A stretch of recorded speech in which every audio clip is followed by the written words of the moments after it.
फटाका उद्योगासंदर्भात आपण कारवाई केलेली आहे. 12 कारखाने बंद करण्याचा निर्णय घेतलेला आहे. पूर्ण कारवाई काय आहे, आपण काय पावलं उचलले?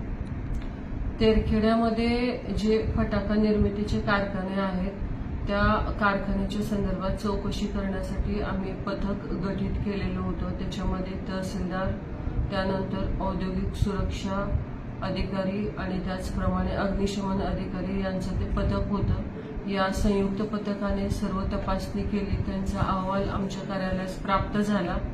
तर ज्या कारखान्यामध्ये सुरक्षिततेच्या अनुषंगाने गंभीर त्रुटी होत्या त्या सर्व लोकांना नोटिसेस दिलेल्या आहेत आणि ते कारखाने आपण सध्या बंद आहेत. आणि ज्या किरकोळ त्रुटी आहेत त्या त्रुटींची पूर्तता करण्यासाठी संबंधित कारखानदारांना आम्ही कळवलेलं आहे.